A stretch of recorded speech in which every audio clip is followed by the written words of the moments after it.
go ahead and introduce yourself and tell me kind of why you're here? My name is Meghan Baxley. I work with the Society of St. Andrew. We are a gleaning organization and we are out of Virginia, but I specifically cover the Panhandle of Florida, South Georgia, and South Alabama. And so I know you said y'all essentially do what? Glean. What does that mean? So, gleaning is a very old biblical principle. I'm sure some people heard about probably like in Sunday school, but we go in after farmers harvest and we pick any produce that may be left that is still in great condition and we get it out to nonprofits in the community that focus on food insecurity. And so what kind of organizations do or are you guys partnering with? And then so do they distribute the food out to the people that need it? We partner with nonprofits that do focus on food Mhm. insecurity and hopefully as close to that actual farmer as possible. So we are keeping it in the farmer's local community That's and good. they do the distribution. So that's the best case scenario is if the nonprofit can meet us at the farm or even send volunteers that help us pick, help us get it packaged up. We get it in their box trucks, vehicles, whatever, and then they're able to get it out into the community. But however we best have to organize to make it work for that community nonprofit, we do the best we can. Well, that's great. And I know obviously there's different times of year where you harvest certain types of vegetables and fruits and whatnot. So do y'all have like a time frame of when you actually go out and harvest? Just whatever works for the farmer. Of course, we're working through all the different seasons.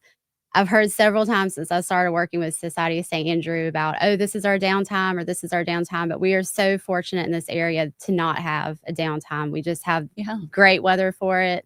We had people picking satsumas even after we had snow. So, I Really? mean, yeah, so we have been very fortunate. It's kind of goes from satsumas, you go into greens and strawberries, and then before you know it, it's time for blueberries, and you just kind of start right back over. What seems to be your most collected item or the favorite?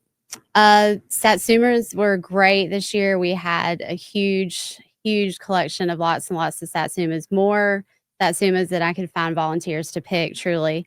And I did a lot of blueberries this year, and that was so exciting for a lot of our nonprofits because blueberries is just not something that you see in a lot of food pantries. It's not something that you get in a lot of like, second harvest boxes that come out weekly.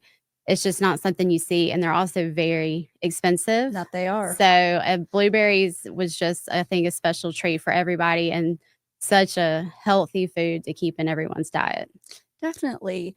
And what would you say, do you have any upcoming when y'all are going to grab any food? Where can people kind of get in contact with you if they need some help food wise?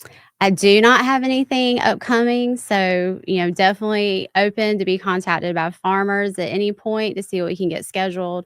We also work with fruit stands and farmers markets that may need cleanup help at the end of the day where they would have produce left over.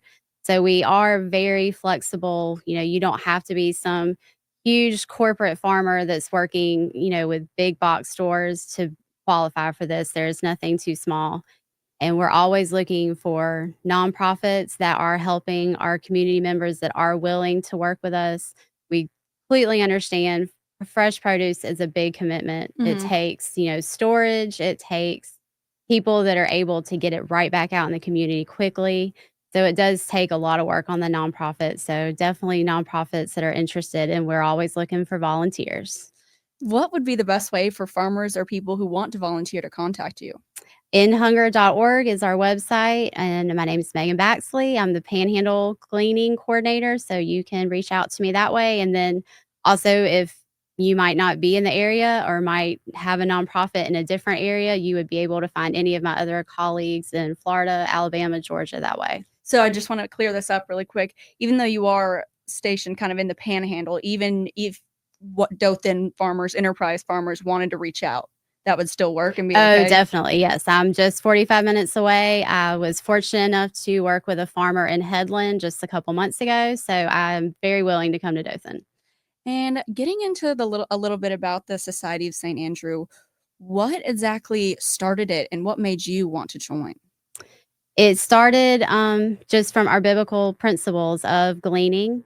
Gleaning is something that has always been done where our hungry neighbors can be fed and also to make sure that there is no waste. And I got started through my church. Someone had suggested that we utilize a vacation Bible school that focus on Society of St. Andrew. And once I started working with that material, I was just interested to learn more. And I reached out to Society of St. Andrew to get a speaker. And when that speaker came to our church, she was sharing that what a beautiful area this was. And she saw so many farms, and she really wished that we had coverage.